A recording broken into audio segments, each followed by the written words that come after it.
Hello everybody, the birds are chirping, the pieces are coming out of hibernation in their crates, like this 200-year-old French console table, which is being delivered in a few days. That's why we only have a short time to preserve it online. And you will see ones of this variety conserved in the French Ministry of Culture's National Furniture Reserve, formerly the Royal Depository, now called Mobilier National. But none, as far as I know, with this exceptional sculpted striped decor, or perhaps with the secret compartment that we will soon reveal. Now, studying pieces like this has really helped me understand the difference between general antiques and these earlier museum-quality cultural artifacts, which are at the root of why we care about furniture from the past, even if they only make up a small minority of it. So this is close to a one-of-a-kind model of console. Of course, when you say that, you end up finding the other ones. And you could find the others which were made alongside this for the same room. And yes, generally, pieces of this caliber are quite distinctive, if not partially unique, because they would begin as what the French called a meuble de commande, a specially ordered piece, proposed drawings, models in the master furniture maker's catalog, which the buyer would then customize in function of his or her preferences or interior dimensions.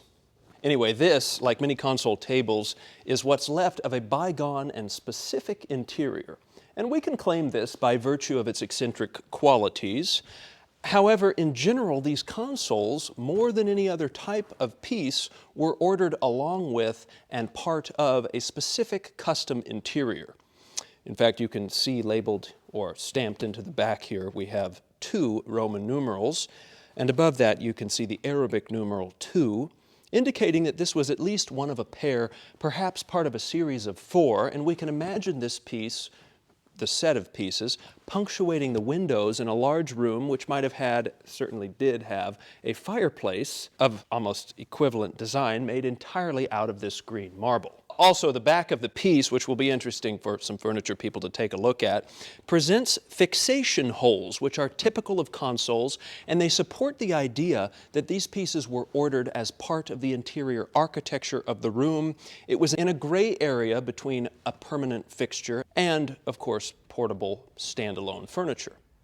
So this farm is not the only cultural institution where we might see an equivalent console table. There's one by the Jacob firm displayed in the Domaine des Sceaux. That's a formerly royal piece which was originally ordered for the Château de Neuilly, which no longer exists, the contents of which were sold after a fire. Now, as we compare this one to the formerly royal one in order to establish that this is fairly rare, even if we are looking at it very much out of context, it's interesting to note how this piece has boldered everything from its dimensions to the form, the amount of wood used. And that does help us to understand that a piece like this must have come from a fairly impressive place.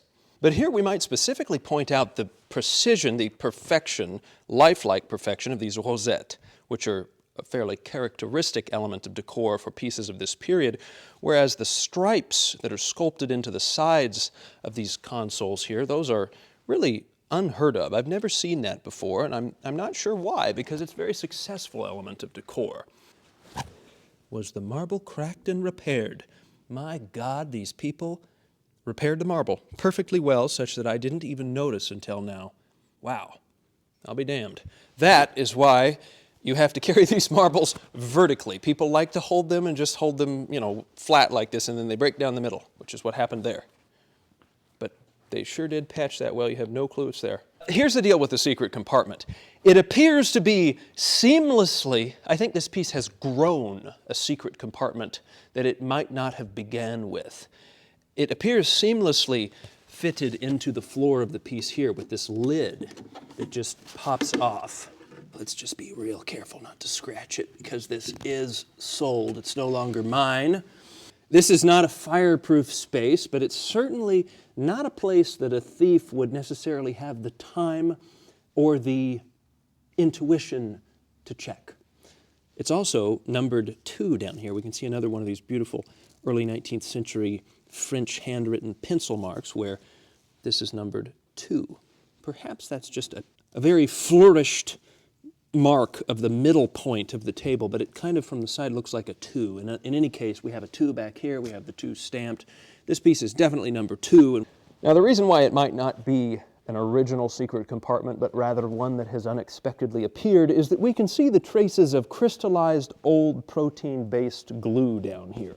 As we examine the age of these hidden construction parts of the piece, we'll notice that the secondary wood in the back, perhaps pine or beech wood, is still basically fresh because it's been covered by the cover and it's never oxidized. But the presence of the glue there, quite a lot of old glue, suggests that this was originally glued down, and Father Time, which has destroyed the glue and made it come loose, lends this piece one of its most interesting aspects. In any case, it isn't uncommon for some of the dead space in a piece to be a secret compartment, so it doesn't appear that they intended for this to be one, but I'm kind of surprised because it's such a great place for one. The console as a whole is named after the architectural elements, these consoles, which are perpendicular to a type of cornice or a balcony.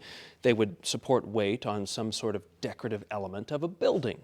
And this type of side table exists since antiquity, but we see their first manifestation in the modern era during the Gothic period, sort of small little table supported by one leg attached to the wall. The use of the console table grows during the Renaissance when they're used to display bronzes and vases, and then later they receive the first clocks. Now during the 17th century, they become larger, and we can look at one from the time of Louis XIV, Baroque, later 17th century one here. And it's during the 18th century that we see the most famous console tables, these Rococo, or French Louis XV as the style is called, because it chronologically corresponds to the reigning monarch of the time. And these pieces were the occasion for extraordinary dexterity of sculpture, wonderful innovation in the forms, and that might be the most iconic type of console. They were often in gilded wood, although here is a nice Rococo one.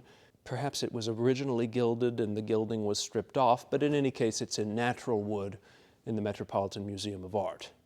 Now, a personal example of having seen some very interesting and original to-the-home console tables was a trip I took a few years ago with my cousin to a chateau outside of Dijon, where the Grand Salon conserved the original console tables in gilt wood as well as the furniture delivered there in 1754. We can see them along the wall, and these pieces demonstrate how the console table really was part of an interior decor. Then we see them today, and they're actually divorced from their original environment. Now, by the end of the 18th century, style shifts from that nature-inspired curvilinear Rococo to a rectilinear neoclassical Louis XVI style, which is in some cases still richly carved, but we can see that it's inspired by classical forms. And lest we digress, we can see a late Louis XVI period console table here in this picture of the Kennedys in the White House. In case you were wondering, the subsequent Napoleonic Empire sees an escalation of the console's use, an emboldening of that emergent neoclassicism from the Louis XVI period, and those were often in mahogany like this one, which appears later, with gilded bronze, or sometimes they were in gilt wood with ferocious mythological beasts. Now this one appears after the Napoleonic Empire, where it retains the robustness of that imperial neoclassicism, but this style seems to be stripped of the gilded bronzes, which by this time were in part associated with the pompous and failed previous empire. And in general, the neoclassicism here becomes a little bit more curvilinear. It is softened. It seems to hearken back to a little bit of the elegance of the old regime. And this style is named, the aesthetic movement, is loosely referred to as the Restoration from 1815 to 1830, and it corresponds to the restoration of the Bourbon monarchy in post-Napoleonic France. Now, the Restoration style might not be the first one that comes to mind when we think of French art history. However, some of the most famous French pieces in America are the Restoration period chairs, also console tables, ordered from Pierre-Antoine Bélanger by 5th President James Monroe in 1817. So that anecdote is a testament to the universality of this style, even if it isn't what might first come to mind for us when we think of French furniture French art history. And just to cover the following style, as by no means does the console disappear after the 1820s, in a previous video we covered a royal quality variation of the console, a shelved console, a console étagère, from the Louis Philippe period, circa 1835, in wonderful Brazilian rosewood with gilded bronze. That variation is more associated with the dining room or a type of boudoir. In any case, all of these pieces were versatile. But that's the only other console that I've had in the last 6 or 7 years. And it was actually made by the furniture maker who completed Napoleon's coffin, Le Marchand. And there's one of basically the same model, although slightly different, because as I said, all these models would be proposed and then people would kind of customize each model. So as close as we can get to the exact same console is conserved in the Paris Museum of Decorative Art, the northwest wing of the Louvre. A final outstanding aspect of this piece, which might just be more or less coherent with its overall eccentricity, is the marble color. This is a sea green marble, as it's called, un vert de mer, as it's called in French, and it's one of the rarest marbles, perhaps because green is a color that requires a little bit of flair to pull off. The most common marble that you'll see on pieces from this time period, the 1820s and 30s, on, let's say, more middle-of-the-road, nice pieces, not extremely fine ones, is the Belgian Grey Saint Anne, and then the typical finer marbles would be the black Belgian, very much to the tune of earlier Empire pieces because it's black and stark and more serious, followed by a white Carrara, and then finally the bleu Turquin. What we ought to do at this point is I will take the marble off of the piece and we'll just pan over some of the joinery, which is really interesting to see for people who build furniture especially, because there is a genius just to how a piece like this is built. We can see that the wood is very clearly oxidized, congruent with a piece of this age. And the marble appears to be inset, meaning that there's another layer of it here that allows it to sort of fall into the frame, lock into place. You can only slide it a tiny bit. But I'm not sure if that second layer of marble wasn't just added to help solidify it after it was broken and then seamlessly repaired. I only just now noticed in this light that the marble has been previously restored. But perhaps that's a testament to the fact that the marble is original to the piece. And if you would like to support this channel, please do subscribe. I would very much appreciate it. It will help continue this online period furniture library of the most compelling pieces that I encounter, which is a way to kind of give back for the fact that I shuffle them all over the world. At least they're available to everyone. And I think it will help people have a visual reference to better understand the difference between fundamentally different earlier cultural artifacts and everyday antiques. Thank you.